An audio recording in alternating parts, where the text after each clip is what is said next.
Browns on the bye, will not play this weekend. They'll play the Saints next weekend. Former Browns left tackle, Hall of Famer, Joe Thomas, on where the Browns stand right now and where they're headed.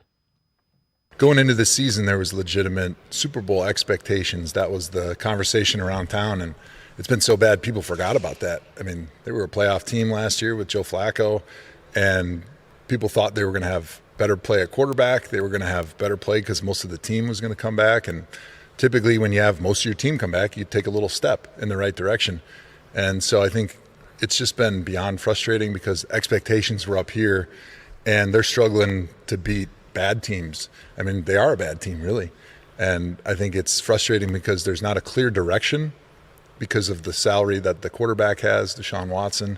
You don't know what you can do.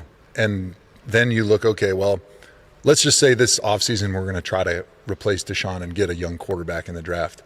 Now, of course, the draft is always a crapshoot. We don't really know, but it's not like the draft analysts are telling us there's tons of great quarterbacks that are going to be coming out of college this year and surefire guys that can change your franchise overnight. So I don't think there is a clear direction if it's a full teardown or if they just think, hey, this year was an anomaly. We can tweak a few things, keep a lot of the same guys together, and just try to survive with a small cap, and hopefully you get different results. Now let's welcome in G. Bush, 92.3 The Fan, as well as the Ultimate Cleveland Sports Show. That in a nutshell, that's where we're at. and you know what, G. Bush? You can't force drafting a quarterback. You have too many other needs. Give me a playmaker. Give me a wide receiver that can make plays. Give me an offensive lineman. Give me a tackle that I can play and start. Hopefully DeJuan Jones is on the other side of it. But you can't force the quarterback. If it is 6 or 7, you don't take the third best quarterback. You just don't. Can't do it. You can't do it because then you compound things. And the reason, and we talked about a little bit off camera, the reason you are here where you are today is because you missed on 2 quarterbacks. You missed on Baker Mayfield.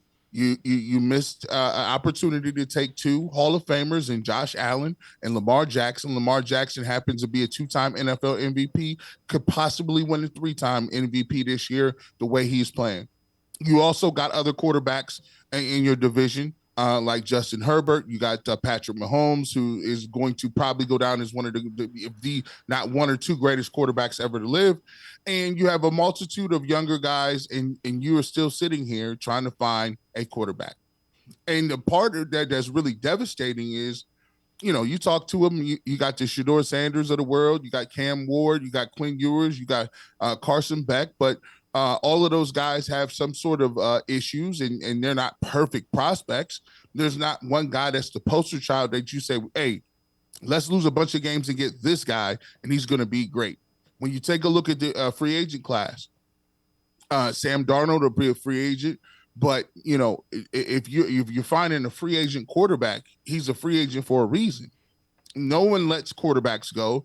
Jameis Winston will be a free agent. We have him here today, but you're in a position where you might be looking at a Justin Fields if they decide to go and do that and try to get a retread or a bridge quarterback. And take a quarterback that could be a project later in the late rounds. But let's take a look at this, though. It's not like they don't have other holes. I mean, you got to figure out what you're doing at left tackle because you missed with Jed Wills in the top 10 pick.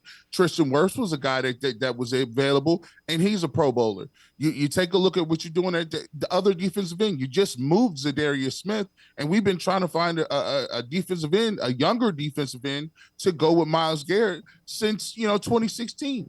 You can go back to Emmanuel Ogbah. You can go back to Olivier Vernon. You tried Jadeveon Clowney a couple times. You just got Zadarius Smith. You moved him out. You got Alex Wright, who is injured for the rest of this year. You don't have a guy that can really be a dominant pass rusher opposite of Myles Garrett. And you still do not have a playmaking receiver. We just got a chance to see Joe Burrow and the Cincinnati Bengals run up and carve up the Ravens, and Jamar Chase is out there with 260 some odd yards. He's taking little slants to the house, and all these other teams that like the Dolphins have all these receivers, and we're trying to talk ourselves into Jerry Jeudy and Cedric Tillman. We got a lot of stuff that we need. We got an aging offensive line and very limited high draft picks to do anything to stock the cupboards.